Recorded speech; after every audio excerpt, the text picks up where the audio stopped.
Assalamualaikum warahmatullahi wabarakatuh.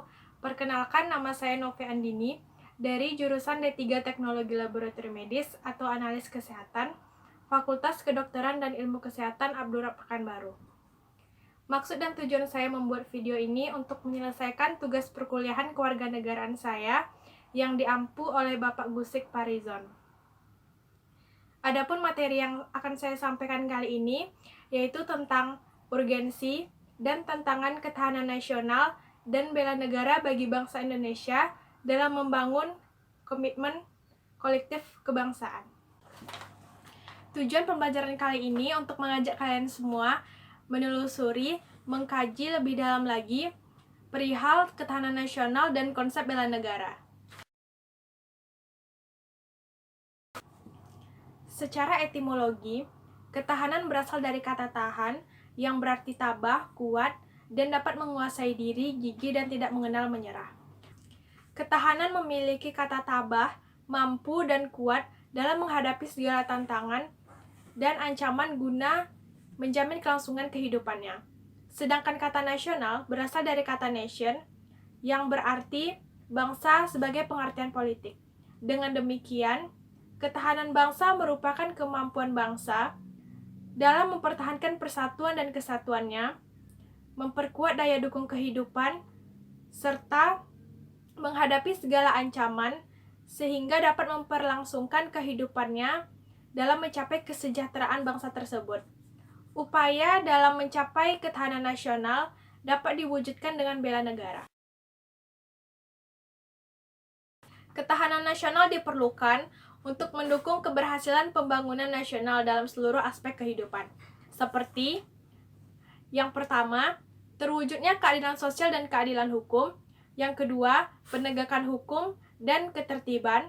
Yang ketiga, terwujudnya kesejahteraan dan kemakmuran. Yang keempat, terselenggaranya pertahanan dan ketahanan. Teman-teman, kita perlu bela negara karena posisi Indonesia itu sangat penting. Dan Indonesia itu memiliki potensi yang luar biasa. Serta banyaknya dinamika tantangan dalam perkembangan dan perubahan ancaman terhadap kelangsungan bangsa dan negara.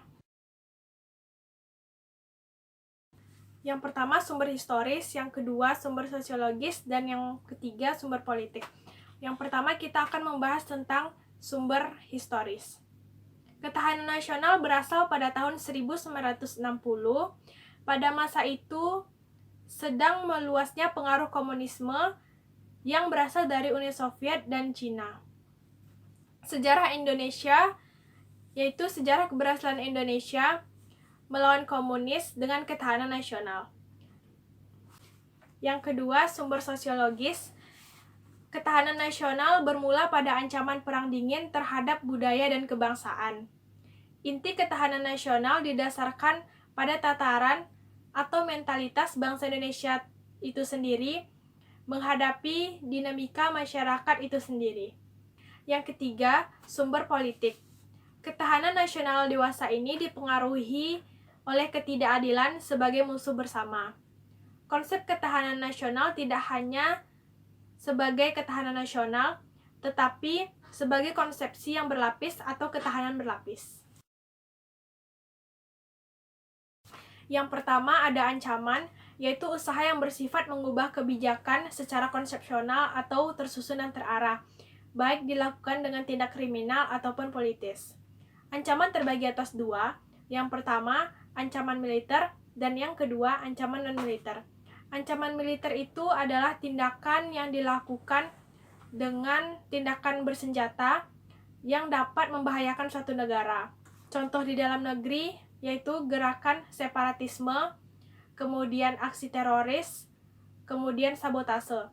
Kalau di luar negeri yaitu agresi, sabotase, dan aksi teror melalui jaringan internasional. Kemudian ancaman non-militer yaitu ancaman yang tidak menggunakan aksi bersenjata, tetapi jika dibiarkan dapat membahayakan negara tersebut. Seperti aksi dalam negeri, yang pertama yaitu kemiskinan, kebodohan, keterbelakangan, dan narkoba. Sedangkan di luar negeri yaitu narkoba dalam jejaring internasional dan pengaruh globalisasi. Yang kedua ada tantangan, yaitu usaha-usaha yang dapat mengunggah kemampuan suatu negara dan bangsa. Contohnya di bidang politik. Dalam bidang politik, terdapat ancaman pemerintah yang tidak aspiratif atau responsif, atau bisa juga disebut dengan diktator.